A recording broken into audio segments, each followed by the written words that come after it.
see Overpass actually being the series where we kick off the grand final here between both of these teams, because you know, you looked at that order series even a couple of times. That was the first map, and we're starting to see these teams jostle for position in terms of the map pool, get a better ordering of things, and start to incorporate some maps that we didn't see so much before.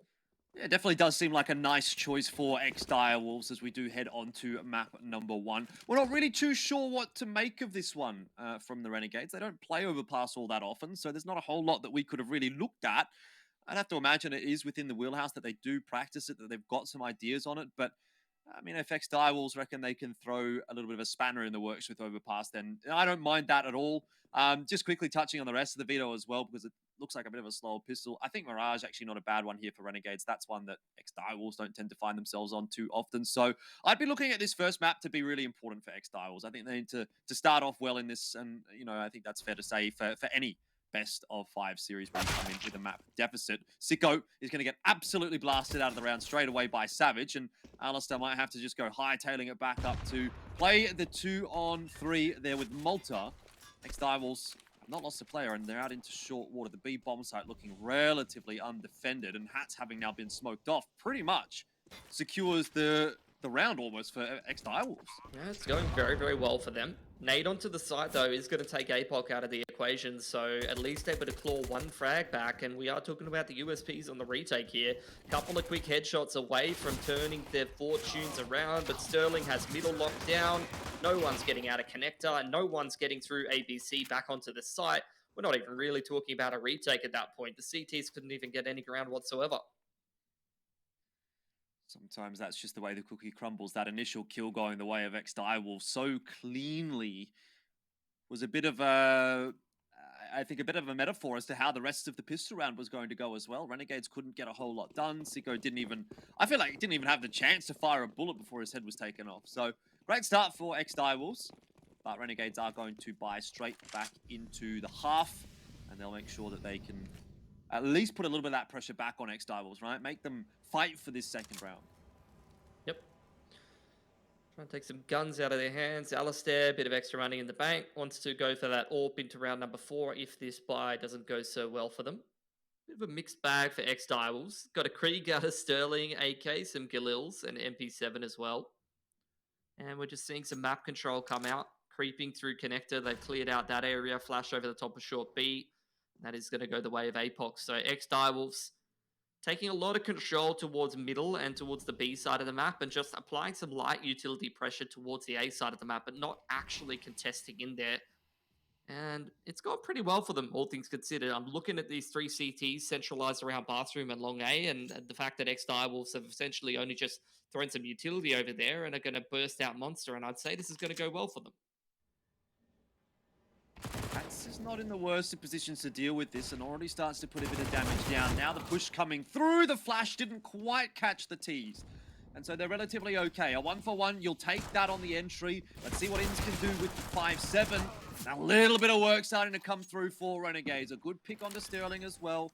They're starting to thin the numbers out a little bit, and another one from a CZ of Alistair makes the round look a little bit precarious here for the T side. Licky now having been spotted and alone against 3 makes his job very difficult, especially given that he has to come from short, and Malta is watching it with a scout, and Renegades peg one back straight away. It's full like dominoes as soon as they were setting up to get onto that site. Like, you freeze frame that round and the position that ex-Direwolves put themselves in.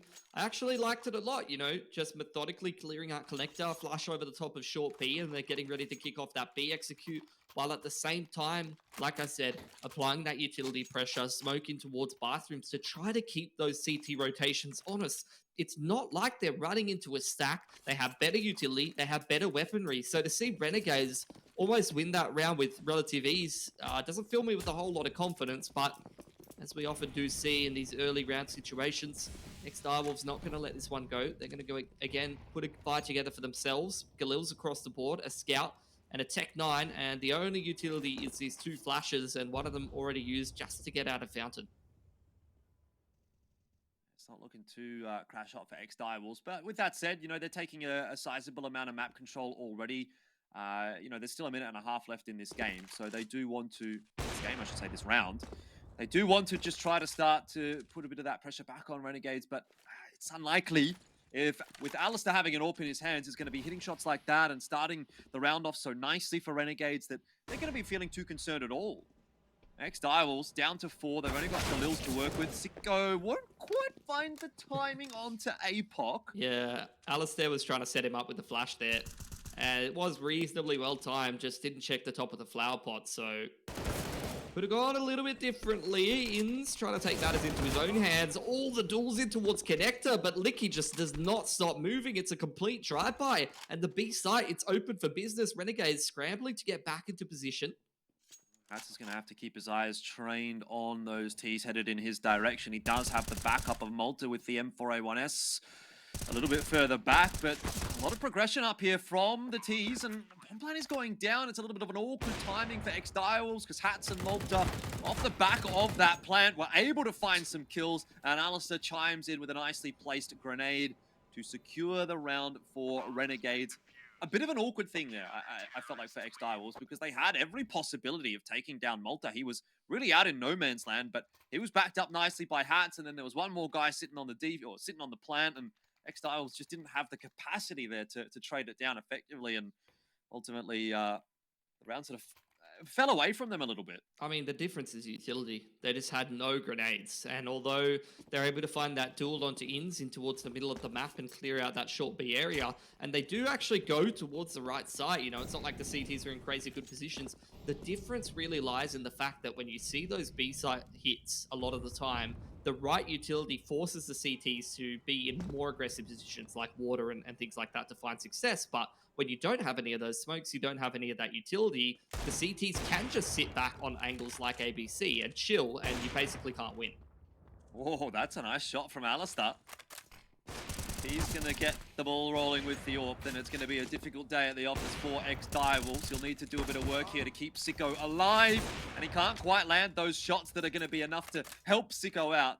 So he does fall, but overall, ex-Direwolves, if they can get one or two more guns out of this one, then they'll probably be relatively happy with the result of the round. So far, though, looking very good for Renegades. Yeah, no doubt. Little bit of an investment in here from ex-Direwolves with the pistols, but it doesn't really end up netting anything. 4 alive for Renegades. And after a bit of a slip up in the pistol, things are going quite comfortably their way. Not really seeing any weak links at all in the Renegades camp right now. All of them performing reasonably well across the board. You're seeing some nice shots being hit early on, and especially if you've got someone like Alistair where, you know, you don't have as many reps on Overpass, but if your AWP player is having a good game for himself and he's feeling it, you might not even necessarily need that much going for you on the CT side. He might just take things over and win it for you.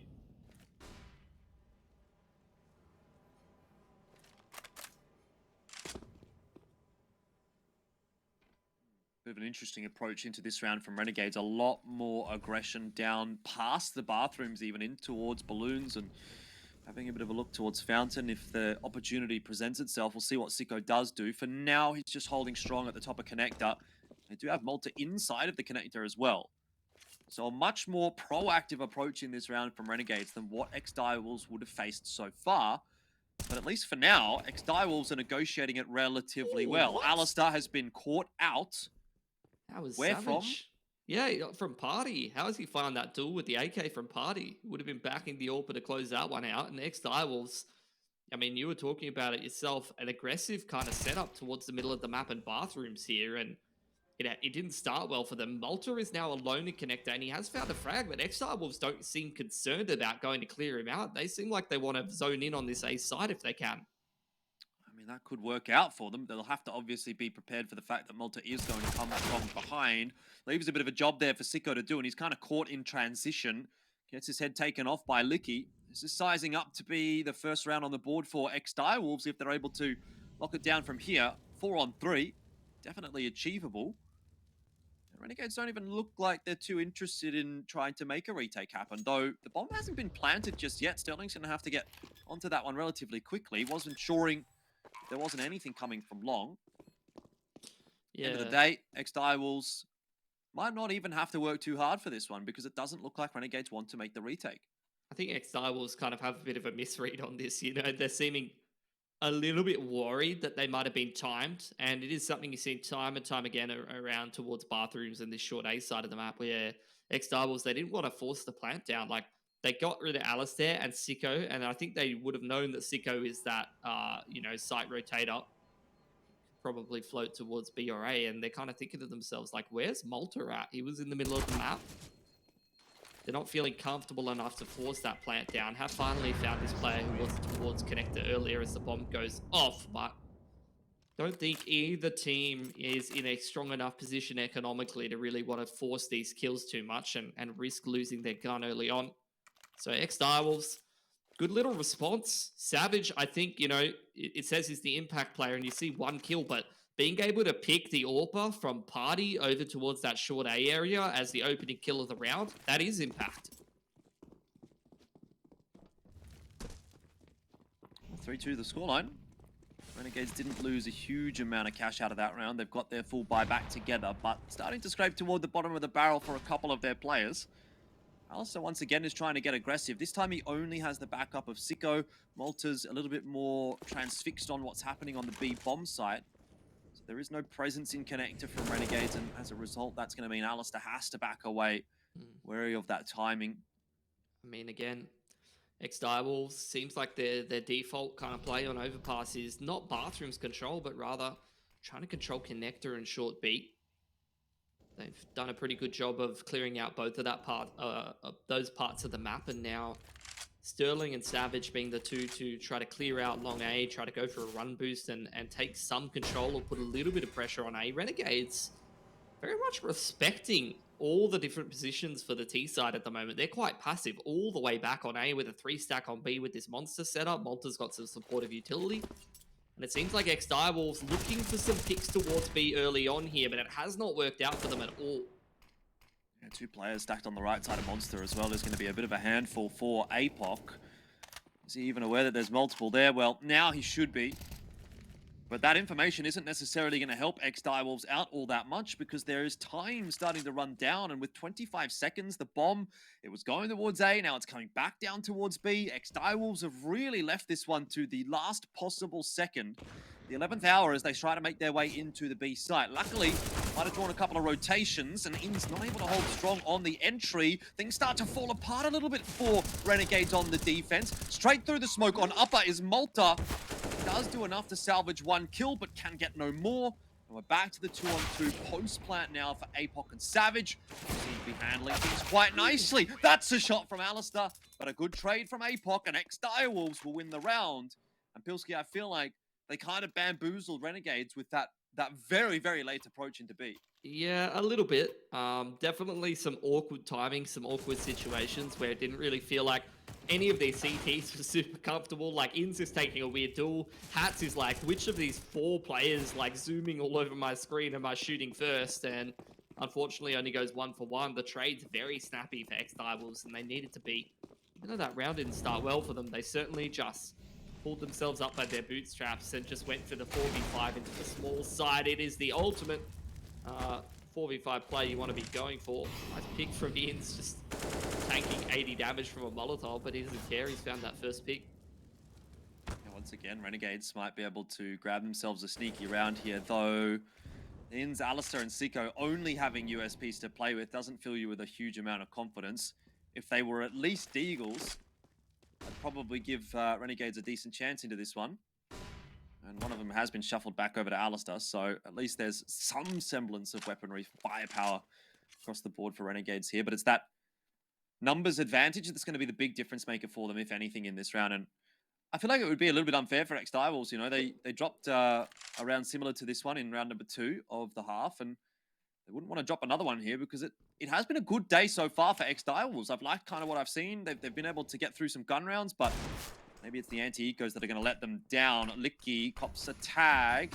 Down to 38 HP and looking really, really awkward at this point in time. Information out on the B bomb site says that there's no one headed in that direction, so Renegades send all their forces up toward A. Sicko, Alistair chiming in with 1 or 2 apiece, and there's another, and that is Renegades to win yet another pistol buy against ex-Direwolves. And Pilski, it's so disappointing because ex-Direwolves worked really hard to get back into that strong position, and Now it seems to have slipped away from them again. Yeah, I can't really put my finger on it, but I feel like there is just too many cases of individuals being able to be isolated in certain duels by the pistols, you know. Was that Alistair dropping an grenade into ABC there? Over the hedge? Is that what I just saw? I did not see. Let's go back and take a look. If anyone can like skybox that or like somehow replay that and show me that that's what he did, I would really love to see that, because that's what it really looked like to me, that he was dropping a nade over the hedge, and now he's picked himself up an extra flash from somewhere. Maybe he's been thrown that from a teammate with 6, and nade jungling in from Renegades. That's kind of cool, actually. Sterling has been spotted out, actually. Lucky to be alive. He's pretty switched on. Oh. The grenade! Oh, it lands right on top of Sterling's head, and so Ins. he's not so lucky anymore. It's a classic, isn't it, from this man? Master of the HE grenade.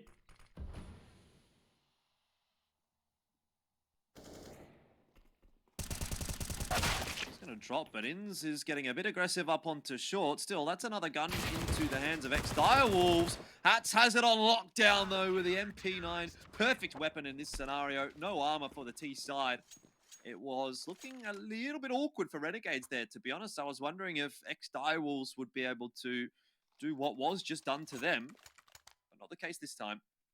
This has not been a game of easy times in terms of the economy, as opposed to some of the games we've seen in DreamHack Open 46, and then also in this tournament, we've seen many rounds where pistols are not doing too much damage, the gun rounds are looking relatively clean, everyone has tons of money. This is not one of those games. XR was scrapping together a buy here, they've even taken some guns off of Renegades in that last round, so both teams economically are kind of struggling. Look at this from Alistair. This is just absolutely classic. On CT side, man has just walked straight through connector with an AWP and taken all control. Here comes the BXE. Some kind of confidence to see from Alistair, but the flashes, oh my word, Hats could not see a thing. Perma white, but Inns and Alistair seem to be locking down the B bomb site pretty comfortably. To be fair, you're not really expecting a CT AWP from short at that point in the game, especially when you've just hit the B bomb site, but hey, Renegades make it happen, 6-3. They start to balloon out that scoreline a bit. It's just impeccable counter utility. I think it was from Malta, who was over towards that ABC side, completely shut down that push. You had the entry go the way of ex-Direwolves, but they got segmented completely by a nicely timed Molotov, which, because ex-Direwolves started that round with less utility than they would have liked, not those full belts of utility, there's no counterplay to that. You know, it's something that you don't think about too much, but, you know, if you only have so many smokes, you need to be using those for the exit. You can't be burning those on the counter utility over towards the CT side. And Alistair, I mean, he is just on one right now. That is a clean anti-eco. That's what you want to be seeing for the CT side, but 13-3 for Alistair. He's doing things like pushing all the way through connector and then just B-hopping straight out short B when you go for a BXE and killing 2 people from the flank with an AWP. It's scary stuff for ex-Direwolves.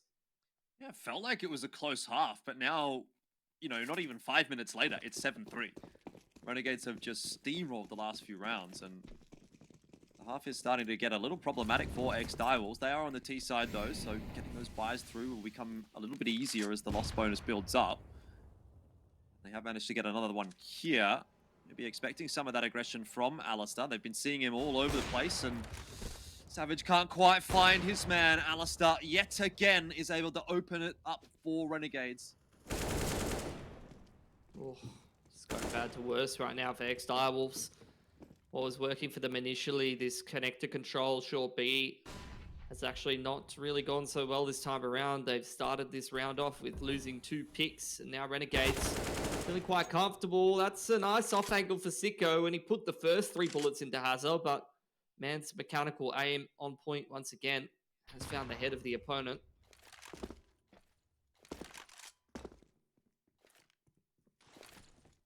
Alistair, a little bit of an awkward spot for him now if these two swing him together, and Hazza somehow finds the headshot on an awkward angle. Alistair certainly not expecting that one, and now it falls to Inns to do a little bit of delaying. Give time for the rotations to come across. Nice work Dispatching of Hazard, he's able to fall back to the relative safety of CT Spawn, continues to just peek up and down, be a little bit of a annoyance for ex-Direwolves. But really what he's trying to do, I Wow. mean, short of winning the round himself, is buy time for Malta to come from behind, but it's not going to be necessary. Inns just puts on a masterclass and gets it done himself. He It blocked. might as well have been a 1v3. I mean, he blocked the jump up smoke himself and then played around it with perfection. Like, that is just incredible. Pretty common smoke on towards jump up dumpster means that the CTs can't play around that angle, but when he headbutts it and tries to apply pressure towards truck, there's just so many angles for the Ts to worry about. And Inns is just basically using that smoke to cross behind truck. And there you go, he's done it again. He's dropping the HE grenades down into ABC. Okay. That's interesting. Sicko might be caught on the timing here. Alistair not able to hit the shot, but Sicko does the job himself and survives at least 4 now. Pops his head up for another opportunity at a frag, and he'll get it too. It's just MAC-10s and pistols out here for ex-Direwolves. There's not a whole lot to write home about as far as the buy is concerned, and much the same case for the round as a whole. That one has disappeared. Yeah. Renegades gobbling it up pretty quickly. 9-3 now the scoreline, and ex-Direwolves, you wonder what on earth has happened to this half. I think this is what Hats described as YOLO mode in his interview the other day. When they qualified for the major after they lost that first map, they activated YOLO mode. So I'm not sure how to do that. I'll probably have to look into it because it looks pretty good. YOLO mode indeed. Have you ever activated YOLO mode, Jordan? Look, I'm not really the kind of guy that is a YOLO mode kind of guy. You know me. Pretty chilled out. Pretty reserved. You know. I like to take the percentage plays. Okay. That, however, not a bad one from Hats. How many Tracking the rounds? tracers. It started off well, like the Ts were fighting some opening man advantages, but dear. these last couple of rounds, like ex-Direwolves, it seems like they're trying to work towards B or they're trying to work towards Connector, and Renegades have gotten onto it, and they're like, well, if you guys are going to solo walk through parts of the map here, we're just going to kill you. Not sure really what to say about this. Renegades perhaps trying to bring through some of that form that we saw in the earlier match between these two teams in IEM Fall, where, yes, Renegades did lose a map, but for the other two, it was a pretty clean sweep for Renegades, and we're kind of seeing that trajectory in the first half as well. 9-3, it looks like it's going to head towards 10-3. You just question how far Renegades can push it in this first half, and then whether or not ex-Direwolves are really going to be able to put up a fight in the second, regardless of how many rounds they get towards the tail end. You know, unless they pull off a miracle and bring this one back and get it to 9-6 somehow, I'm just not seeing it be enough for ex-Direwolves at the moment. Looks like Renegades are here to play. They want to get on the beers pretty early by the looks of things, Pilski. And it doesn't seem like ex-Direwolves are going to deny them. This is just ballooned out, you know. We had some pretty long rounds in the openers, some back and forth in terms of the economy. Ex-Direwolves running the clock down and finding some success, and then these last couple of CT gun rounds, it felt like Renegades has cottoned on to what ex-Direwolves is trying to do with their default, and they are just aggressing all over the place, taking tools, making the T side uncomfortable, and it's working a treat. What is this buy out of ex-Direwolves? I think they're a bit bamboozled right now. Half of them bought and then half of them didn't. Savage went back late and invested in a whole bunch of utility. I think he assumed that they weren't buying. And again, they're so disjointed. Inns is just taking duels into short B by himself. He just doesn't care, and he almost kills 3. They pop on HPs. 8 HP even. Sterling copying some tags as well. It's definitely not coming together today for ex-Direwolves, is it? Smoke down as soon as Sterling tries to take a look into the B bomb site. And the round started off nicely, courtesy of Inns, and Renegades are just playing to the percentages now. They don't need to do too much.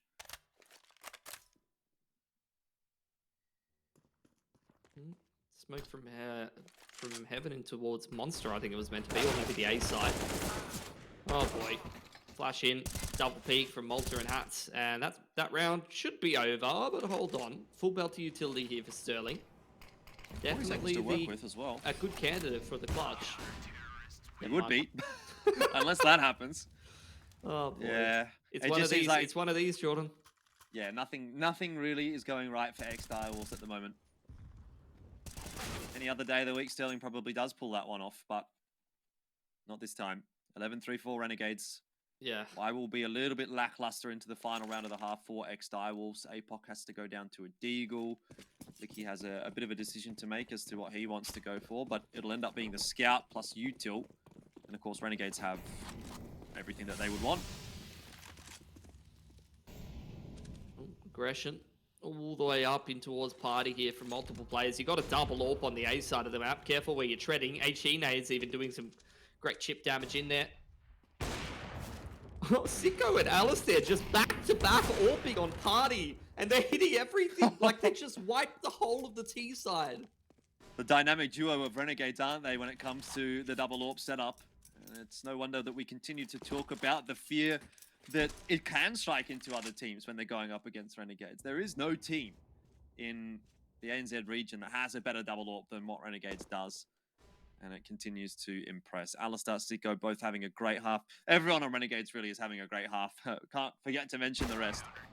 And it's just APOC left, and he's going to go down. So every single kill in that round goes the way of the AWPs of Renegades, and it seems a fitting way to close out the half with such a dominant scoreline from Renegades. It doesn't seem like there's much coming back here for ex-Direwolves.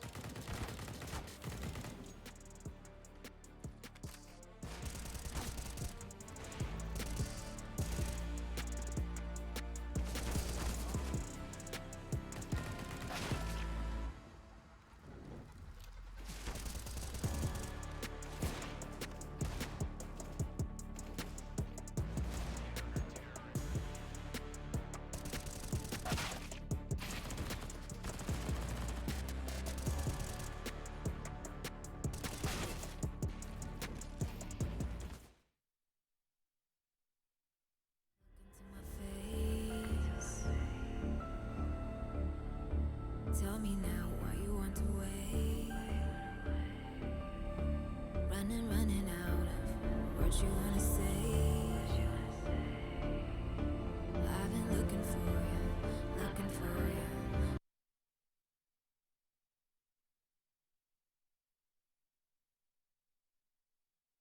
Looking for you.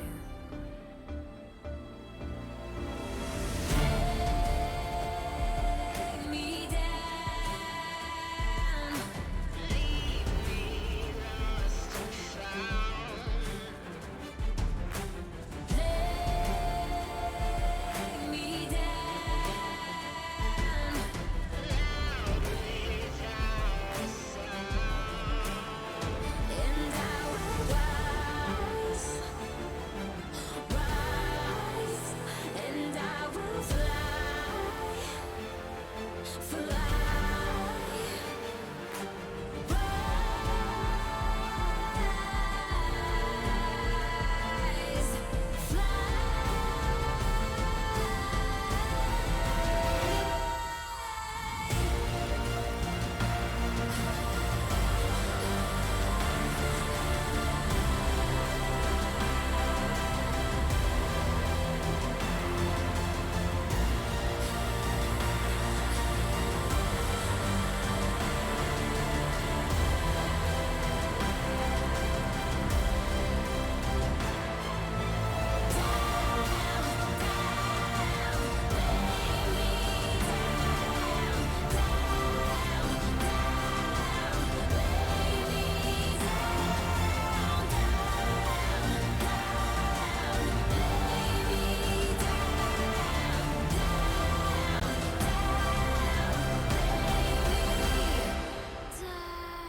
Renegades are lucky because it's Counter-Strike. If it was a race, Sterling would win the race easy. Just a little pearler of wisdom that I saw in the chat earlier on in the piece. I think Renegades are a bit lucky right now, aren't they, Pilski? Things are going phenomenally for them.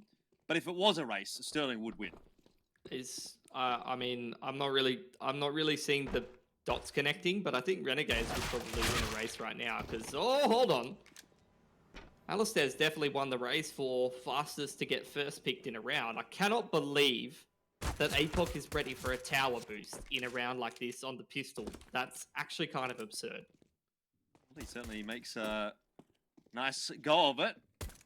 Headshot through onto Alistair. They'll have to play it out 4v5 now, Renegades, and it doesn't look like they're going to be slowing things down all that much. Malta looking for the entries onto A. Will also lose his life to APOC, who eventually does get shut down by Hats, but it's not enough of a trade back to give much advantage to Renegades. In fact, it is still a deficit for them. They slow down the game just a little bit. Gives room for Hazard to work with. Smoke went down from Ins, but unfortunately it's just a little bit too late here for Renegades. Losing that initial pick seems to have just taken some of that momentum away from Renegades. The win now out of their sails and flowing back over to ex-Direwolves. However, I think we should remember it was ex-Direwolves that won the pistol in the first half, and we all saw what happened in the second round. This is where you see the respect element almost come out, where it's 3 M4s and a FAMAS and an MP9, so they are not looking to get upset by a force buy if they can avoid it. As for Renegades, they are full buying up. No Deagles, so this is something that I kind of theory crafted as well with the Deagle nerf, but I also saw a little bit of discussion on Twitter, is that, you know, with the second round forces and force buys in general, split pick with Deagle armor has been kind of the popular go-to approach, but now that you've seen a bit of a Deagle nerf, particularly on the T side, I wouldn't be surprised to see more kind of buys like this, Tech 9s and P250s, and see a bit more of a return to the executes heavy style of force buys. Which, if you think about it, is probably not a bad thing. I prefer that. More thought going into the pistol rounds. Sterling, though, I mean, he doesn't need to do a whole lot of work here. He's got Hazard to back him up. Those two M4s at range are picking Renegades to pieces. Very clean stuff from ex-Direwolves, and just the kind of start that they need to the second half. No doubt.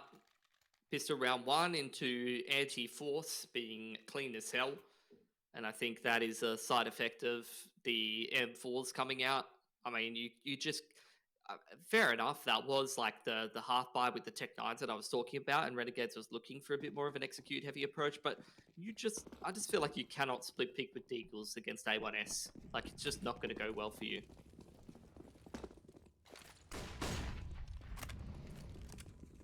Well, this one is probably not the kind of round that Renegades are going to spend too much time in. Very, very fast play with those Glocks, and ex-Direwolves are more than prepared to receive what Renegades is throwing in their direction, and that is really not a whole lot. So, very, very nice start to the second half here for ex-Direwolves. Hopefully the CT side is where they're going to be able to get a bit more work done than what they did on T. And I suppose, you know, we go back to that match between ex-Direwolves and Order that we saw on this map, and they did look pretty solid on the CT side. I don't know how much of that was the doing of Order. They didn't seem like they were particularly comfortable on the T side of Overpass, but at least the chops are there for ex-Direwolves on this second half. They've got plenty of room for error, is the good news. Not only just in terms of the round count, not quite out of the game there, but also in terms of the economy that they built up for themselves, will allow them several buys even after things don't go so well for them. Initial default seems like Renegades putting a bit of pressure on towards that B side of the map, throwing some HE nades or maybe a bit of an HE nade stack in there. And after that, also applying pressure and presence towards A. Bit of a group up towards long. Flash into bathroom has been heard by Hazard, is creeping up this long A angle. But Sterling doesn't have a flash to send him in, so that's going to make things a bit more difficult. Once again, all the Renegades starting to work their way up long. Is there going to be that pop flash over the corner here, or will Renegades just try peek it? Do go for the ladder.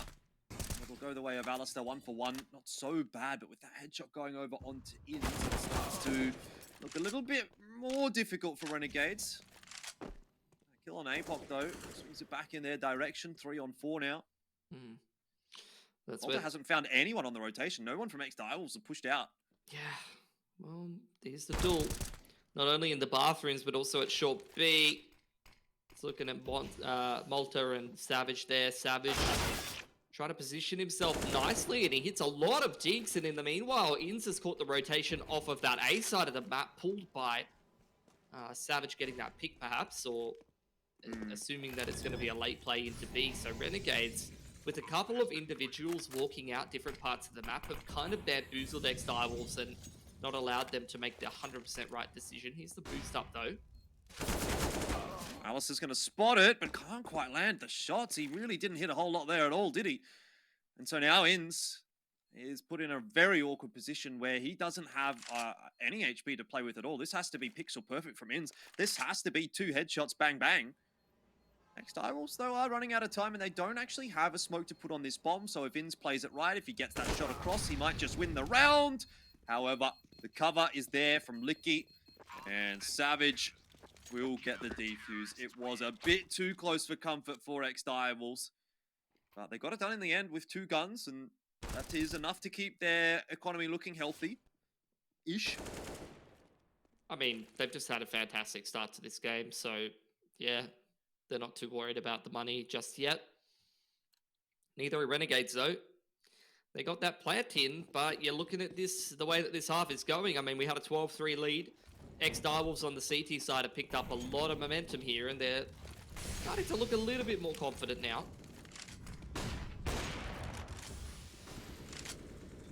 Sterling with an AWP in hand as well is a welcome sight for ex-Direwolves. Renegades might just change things up a little bit in this round. They are spotted out by APOC, though, the jump spot over the wall. Short B control being the main focus for Renegades. And in general, I mean, it's been a while since I saw a 3-1-1 towards the A side of the map. Definitely does seem like a lot more teams in this region on the T side prioritizing connector and short B control and then wrapping back later for some A control. So we'll see if that is going to be the case for Renegades. Walk out short B on the timing here. Direwolves trying to aggress, but they haven't quite found the right timing. A bit of an awkward exchange ends up in a lot of HP being lost by the CTs and some utility being dumped before the execute as well. Fair bit of damage done by Renegades, but no kills secured. So 5 guns still in the game for ex-Direwolves. They have some reasonable amounts of counter util to play with here. Sterling's the big one. He's got the Molotov, but he's up on the A bomb site, so probably not going to have as much of an impact on this B hold. Renegade's just going to send it out through Monster off the back of a couple of flashes. There's a good one in from APOC to make Savage's life a little easier. And a bunch of kills coming through for Savage now as well. Licky holds down one more. And it's just Alistair left alive for Renegades. Their entry into B was just cleaned up. Some great disruptive positioning from ex-Direwolves. Much more aggressive.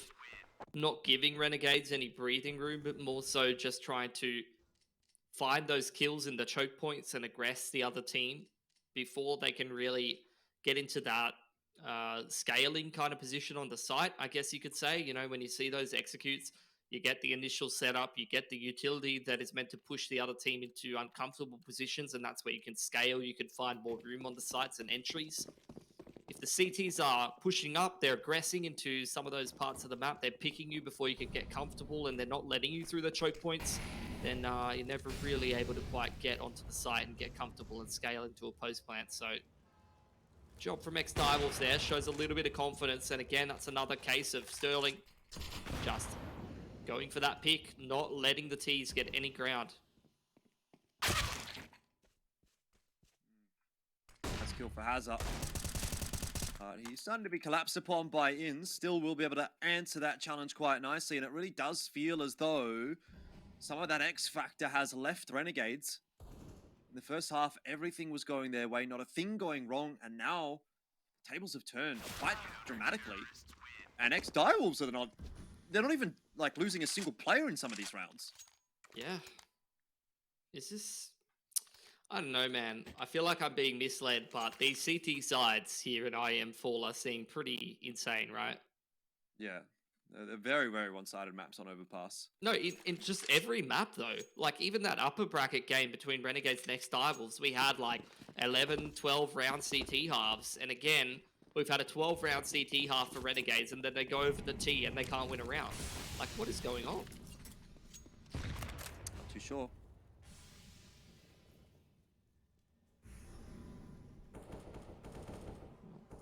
This is a 3-1-1. Only that one player lurking back towards short B. The majority of the T's over here towards the A side of the map, where for the most part, Hazza has been quite aggressive on his lonesome. He's got a little bit of backup this time around, and he's going to start things off very nicely. He picks up ins, and now APOC is able to ping pong off him a little bit more. Plays accordingly. The aim is just not there, though. That should have been an easy frag for the man, and now Sterling is almost surrounded by a whole bunch of T's. Malta knows that he's coming as well. He's just trying to keep himself tucked in the corner as long as possible. Cannot survive. Inevitably, he'll fall. So we're back to 3-on-3. Sterling's done a good job of confirming that frag.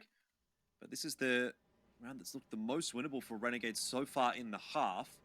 Apart from maybe that 2-on-2 post plan that Inns and Alistair weren't able to get over the line. But this creep from Alistair is looking very nice indeed. All the way into bank. Spots Licky walking out onto the site, who was not expecting a T, so progressed into bank. And now Sterling and Savage have to do it in a 2-on-3. Savage starts him out nicely. Starts to take some control over towards short A. Both of these T's on the site looking for duels.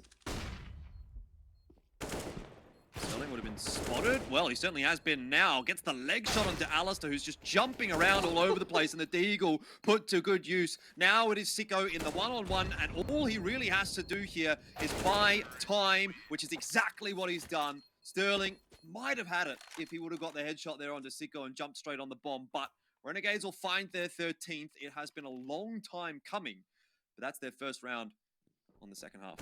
No doubt. Big dry spell, but awkward positioning over towards that A side of the map. Both of the CTs very aggressive up towards the end of long A, up towards party. And unfortunately, when you lose those picks so deep in towards the A side of the map, then things get a little bit awkward on the CT side. You're kind of questioning to yourself, how much should you give up that B site control? How much can you rotate? That's another big advantage of like a 1-1-3 where, a 3-1-1 where you've got 3 towards A, is that you have a lot of the time that lurker towards B. If they can get short B control, that's a really good way of keeping tabs on those rotations of the CT side. So, you know, when you see the CTs lose those picks so deep up A, you can really keep tabs on the rotations and adjust your call accordingly. Try to work out which site might be a little bit weaker there. That was an interesting thing as well that we just saw, is some smokes and extra utility being dropped on the ground in spawn there for ex-Direwolves. I think just for that initial smoke towards Monster. Again, this aggression up towards A. APOC is playing fearless right now.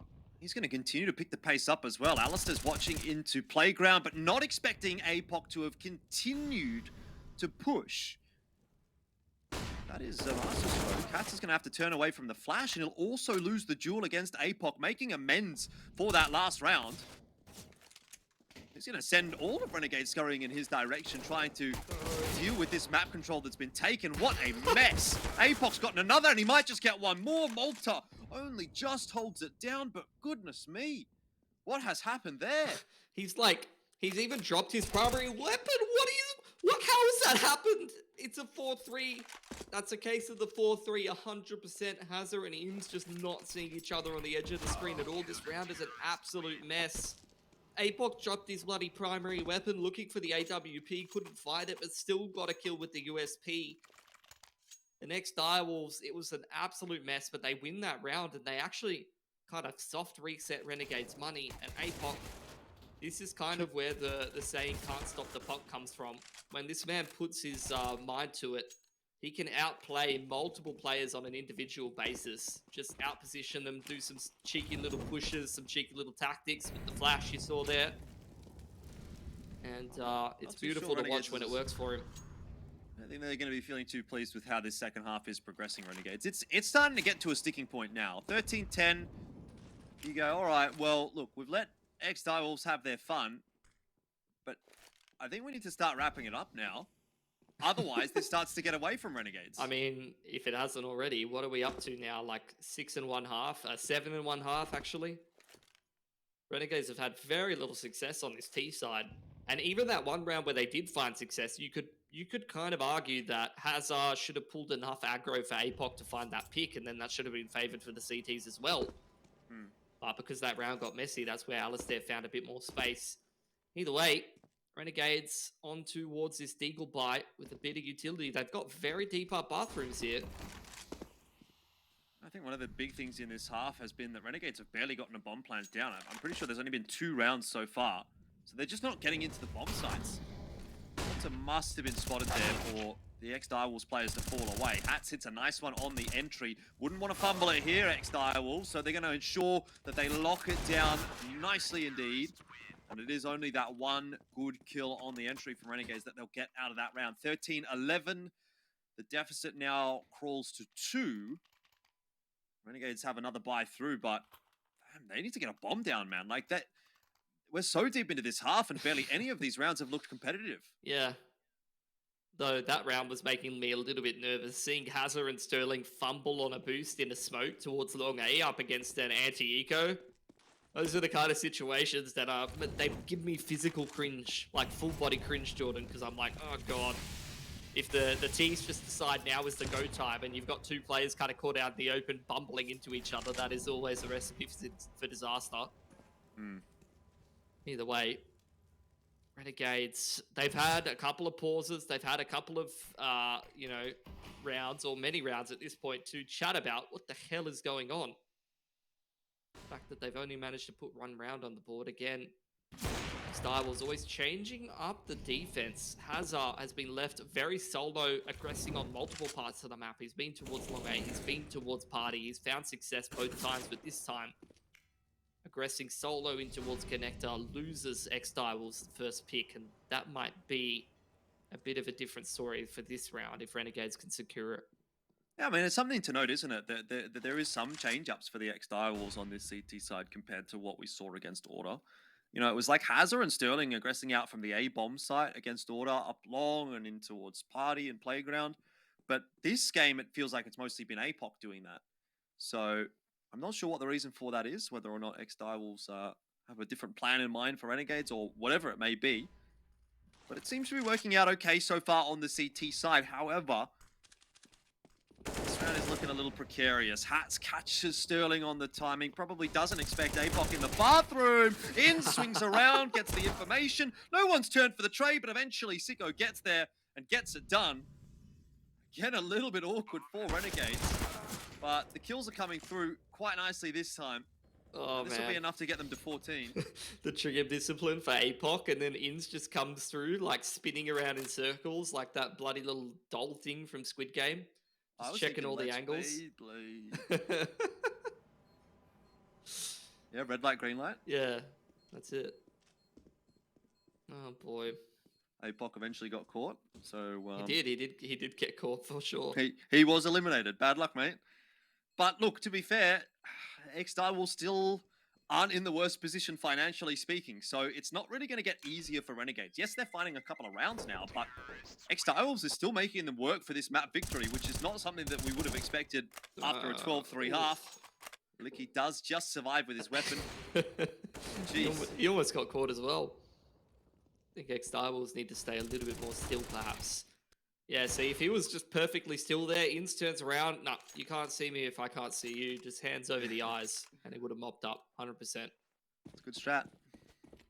Either way, though, memes aside, Renegades securing their 14th, and this has put a bit more pressure on the CT side. This has built the T side money as well off the back of having so much loss bonus now. So there is a very real possibility still here of Renegades closing this game. Good news for ex-Direwolves is that they have still plenty of money in the back pocket to continue putting these strong CT buys together. Renegades, again, it seems like they've made a conscious decision to not work the middle of the map so much towards short being connector, but instead kind of move, like I said before, into this 3-1-1, defaulting towards A. There's that smoke in towards bathrooms and the molly onto divider. It kind of feels like they really want to try to be isolating this aggression on A, but this is where ex-Direwolves has started to change things up a little bit more, playing 3 towards that B side. I think they're going to be aggressing through this monster area, perhaps. Starting better of it. Waiting for it. A lot of util usage from Renegades early on in that round leaves them with only the essentials to hit the A bomb site later on. Sterling, oh, he's almost gotten a beat on the Sicko. Is the swing going to come through? It will from Inns, but Sterling is more than enough for that challenge. Now the CT AWP can start to wrap in behind bathrooms. Through the smoke he goes. By the looks of things, Renegades surely not prepared for that at all. And Sicko will lose his life as well. This is a man on a mission. Sterling, 3 kills in the round, even gets hats there as well, and it falls apart for Renegades. He has just utterly bamboozled them. And that'll be one more, thank you very much. Sterling's on for the ace, and it looks like he might just get it as well. He's headed in the right direction. Alistair wrapping back away from long toward playground. Sterling is looking in that direction as well.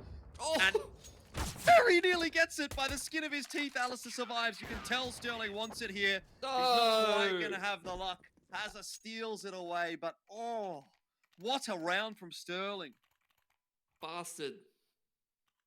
Hazza, get your grubby little fingers off that last kill. That was all Sterling's. He should have had an ace there. Absolutely disgusting. Just positionally outplaying Renegades on an individual basis. Some cheeky little plays sneaking through the corner of the smoke. And ex-Direwolves, they were looking to play a little bit more of a standard round there. You know, the 3 towards B. APOC was on the rotation through APC up towards jump up and back and forth and back and forth. 500 damage out of Sterling. That really was basically the end of Renegades. And they take a tactical timeout. And this is where, like, it's kind of like the balancing act where you swap on the T side between 3 towards B and working short B and connector versus 3 towards A. And there are things that's good against and things that's not good against, almost like a scissors, paper, rock situation. You know, Renegades really working this A side of the map, trying to catch those aggressive riflers like Hazza or like APOC. But when you're going up against an AWPA running that kind of a default, if he's able to find that right timings, that's where your T side can come unstuck a little.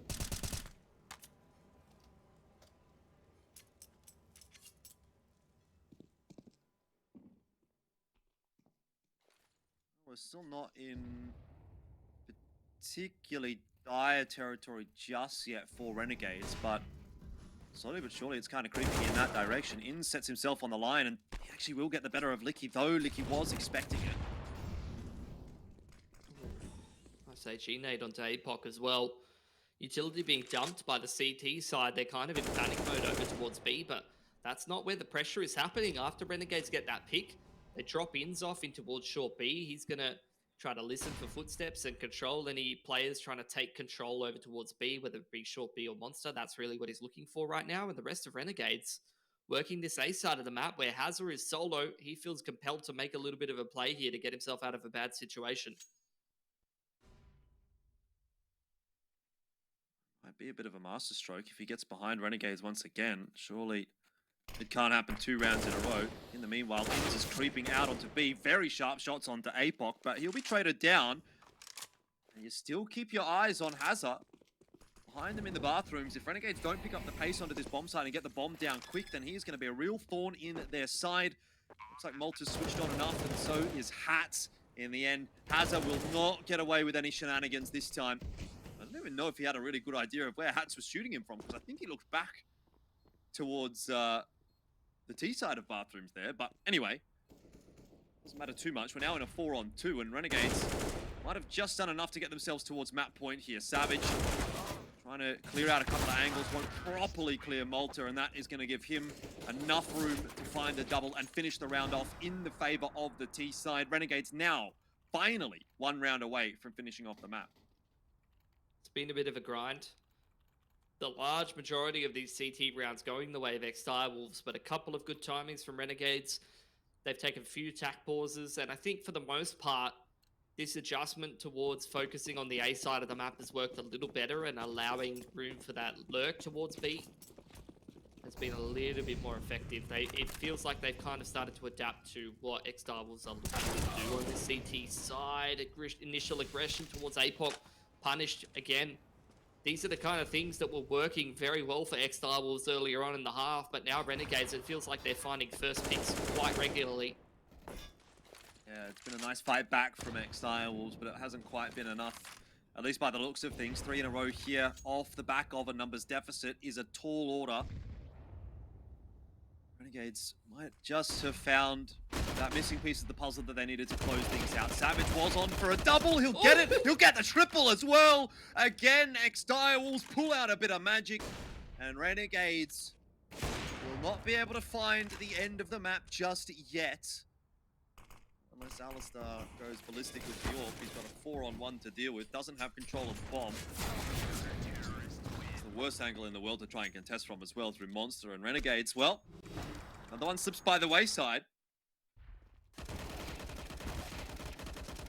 Great multi-fragging with the Org there from Savage. Keeps ex-Direwolves alive for a little longer and allows for a much cleaner round win, which never hurts. You're looking at their money here, looking pretty solid at the end. 2,900 loss bonus for Renegades. That's where players like Sicko and Inns are really hoping for a bomb plan in towards that next round if they drop this one. Or the buy might be looking a little more lackluster. Much more quick tempo play here, but the HE nades being dropped responsively, and Sterling just doubles up. Stepping up massive these last couple of gun rounds for ex-Direwolves. He's again just had the impact to keep them in this game. Can't quite believe it, to be honest. I thought it was done and dusted. I thought it was over at 15-12. They got that opening pick. You think Renegades most of the time would convert a round like that, but Savage comes up with the goods, and ex-Direwolves are not done just yet. 1:10 left in this round. I mean, a 3-on-5 is a bit of a tough ask for Renegades, but money's not looking too fantastic for them at the moment, so this could well be overtime if ex-Direwolves can get it over the line here. I mean, with no bomb plan, which is looking unlikely right now, I'm looking at players like Inns. He'll have like 3k to work with. Sicko will be like 3.1. So this T-side buy in that next round, not going to be too convincing for Renegades, actually. So ex-Direwolves, this will be a big round to pick up to potentially increase their chances at OT exponentially here. Surely nothing can go wrong for ex-Direwolves from this point.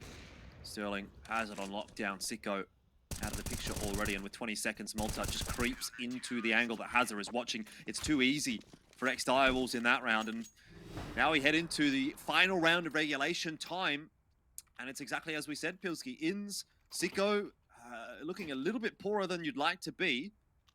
So Renegades are really going to have to pull a rabbit out the hat here to finish it off without letting this one go through to OT. Yeah, tactical timeout. These are always the very difficult rounds to decide what to do on. It's a bit of a double-edged sword. Do we play a longer, more drawn-out round where we might get picked apart by the AWP or some A1Ss finding some, high percentage angles? Or do we play an up-tempo round where we try to hit a nice timing, but, a lot of those timings are not so clear because another side effect of that CT money being so nice is that they have all the pieces of utility to stop early rushes, so it's a bit of a double-edged sword in that regard. You need to kind of be towing the line between not getting picked by AWP and not getting shut out by utility. Let's see what Renegades are going to be finding.